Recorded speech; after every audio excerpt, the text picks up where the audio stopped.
윤석열 정부의 저출산 종합대책이 이르면 이번 주 공개될 것으로 보입니다. 우리 사회에 심각한 문제가 되고 있는 저출산 문제, 경제부 장명훈 기자와 이야기 나눠보겠습니다. 어서 오십시오. 네. 이 저출산 문제 정말 심각한데 최근 국회에서 이 20대 남성이 자녀를 3명 이상 낳으면 군대를 면제해주겠다. 이걸 좀 검토 중이다 이런 이야기가 나와서 비판 여론이 좀 있었지 않습니까? 네. 자세한 이야기 좀 부탁드립니다. 네, 우선 통계청 자료에 따르면요. 지난해 평균 초혼 연령이 남성 33.7세, 여성 31.3세입니다. 최근 남녀의 평균 결혼 연령이 30대로 높아진 상황에서 20대의 아이를 3명이나 낳는 것은 현실적으로 불가능에 가까운 일이죠. 취업난, 집값 걱정 등의 결혼을 늦추려는 추세인데 아무리 아이디어 차원이었다고 해도 이런 제안이 언급됐다는 사실에 국민들의 실망감은 더 커지고 있습니다. 네, 현실성이 없었던 이 대책 검토였던 것 같은데 네. 최근에는 이 저출산 문제 담당하고 있는 저출산 고령사회위원회에서 이 정책이 좀 잘못됐었다 인정하는 발언이 나왔었다고요. 네, 그렇습니다. 정부가 지난 15년간 사용한 저출산 관련 예산은 무려 280조 원에 달하는데요. 네. 저출산 고령사회위원회 김영미 부위원장은 그간의 정책이 저출산 추세를 반전시키는 데 실패했다고 현실을 냉정하게 진단했습니다.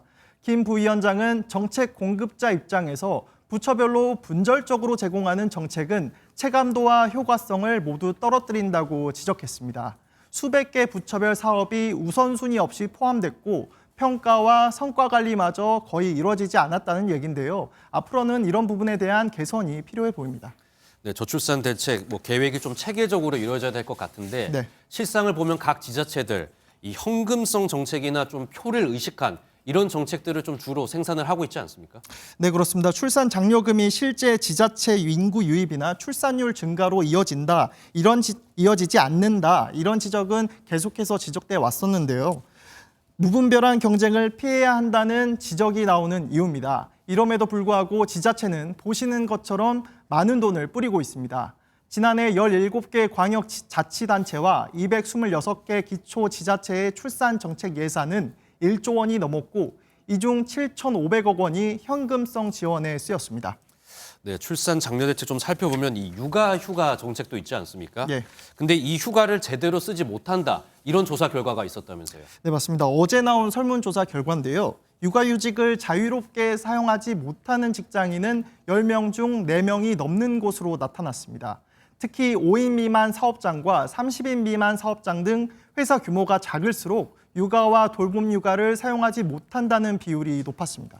네, 그리고 또 좀 충격적인 내용 중 하나가 예. 이 미숙아에 대한 통계가 아예 없다고 하면서요. 이 출산율을 올리려면 미숙아 관리가 중요할 것 같은데 네. 출산율에 대한 미숙아 통계가 없다는 이야기가 사실입니까?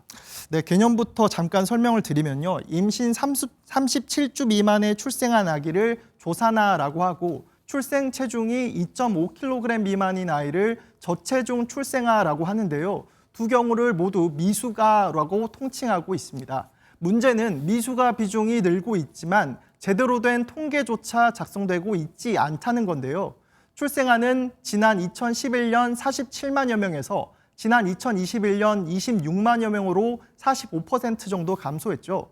그런데 같은 기간 조산아 비중은 6%에서 9.2%로 1.5배가 됐고 저체중 출생아는 5.2%에서 7.2%로 1.4배가 됐습니다.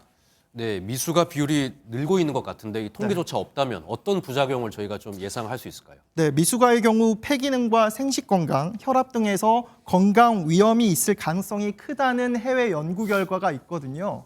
미숙아의 생존과 사망에 대한 지표뿐만 아니라 지속적인 발육 발달 상태, 질병 등에 대한 자료 관리도 필요하다는 지적입니다. 네, 정부의 저출산 대책 이번 주에 나올 것 같은데 함께 지켜봐야 될 것 같습니다. 오늘 여기까지 듣겠습니다. 경제부 장명훈 기자였습니다.